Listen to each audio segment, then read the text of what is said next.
We're here with former Speaker of the House, Kevin McCarthy. Kevin McCarthy, you're able now to sit back and watch what's taking place in Congress, not just the House, but all of Congress. And you can see the glide path is basically where the Democrats want it right now. We're going to have to really show up in big numbers and change the electoral map, increase the numbers in the House, win the Senate, and elect Donald Trump to really have any hope of saving this country, aren't we? I mean, the Democrats are not interested in compromise. They're interested in monopoly power. My big fear is if people sit back. If they sit back, think about how much further the Democrats would go. Republicans have the House, they're able to stop a lot.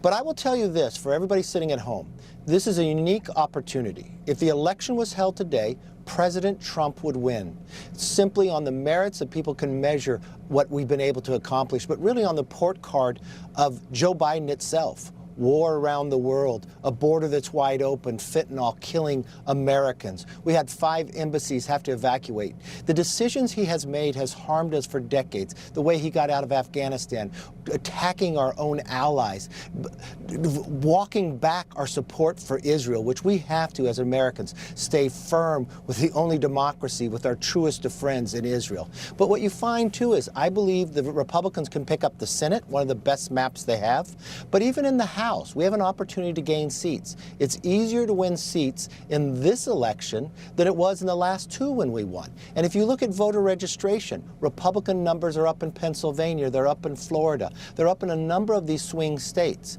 So if we do our jobs and bring more people than just Republicans, invite everybody that wants to have a secure border. We watched earlier this week, inflation is back based upon Democratic policies. We've watched crime continue to rise in our streets. We know America can be better. We know America is too big and too great to settle for something so small as these Democratic policies. Do you think, Kevin McCarthy, that the obvious effort by Joe Biden to paint Trump as a dictator, as a threat to our society, anti-democratic, which of course is him projecting onto Trump, that's Joe Biden, with help from the media and massive amounts of paid advertisements, you think that's going to work with enough people that it's going to throw the election the wrong way?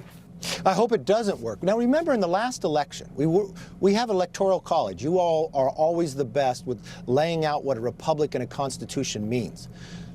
Joe Biden won that election by 48,918 votes out of the entire nation. So every vote matters. But we've watched what the Democrats used last time. Remember when they got 51 people in the Intel Committee to lie to all Americans, former CIA director, individuals, to tell you not to post and use the social media of a New York Post article inside a newspaper?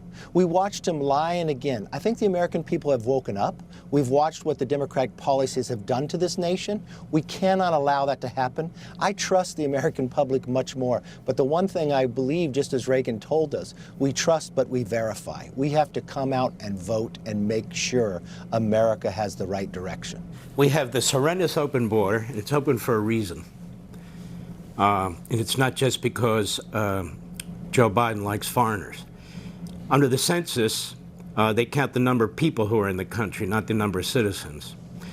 And my thinking is that, among other things, they want to load up these congressional districts as with many of these people as possible, particularly in the metropolitan areas, so they can get more seats in the next census. Don't you think that's part of Biden's calculation? I don't think it's just Biden himself. I've heard Democrats literally say it on the floor of the House, smile and laugh at me when they say that to us. But you have to understand, what does it mean when your border's wide open? And why did this take place?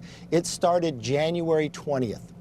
The day Joe Biden came in, they stopped finishing the wall, the small portions that were left undone. Then the next thing they did by making this wide open border, how difficult is it to get on a terrorist watch list? Very difficult. Do you realize last February, we caught more people on the terrorist watch list in 1 month than the entire last 4 years under President Trump? Do you know how many Chinese dissidents that we have actually caught? Those that we have not have gotten through. Just this year, 22,000. People are coming from 160 different countries. They're not just walking up from Latin America. And who's coming across? We caught people on the terrorist watch list from Yemen coming into California, not on the same day. Who are they talking to? What do they have planned? Have we forgotten what happened on 9/11? What a few individuals that want to do damage to this country? And we've watched the weakness of this president building up to Iran, helping them fund.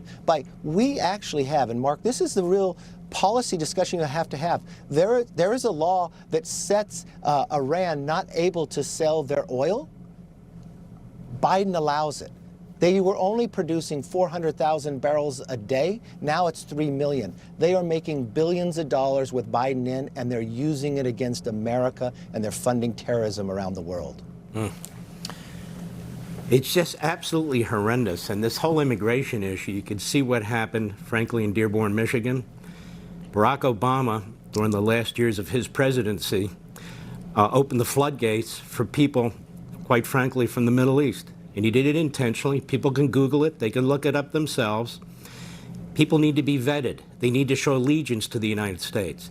They need to be willing to assimilate into our culture, into our country. That's the whole point of diversity within the United States. We cannot have people coming here who bring their hate, who bring their ideology, and have no intention of showing allegiance to this country, but are here to destroy it. Obviously not everybody, but too many. We'll be right back.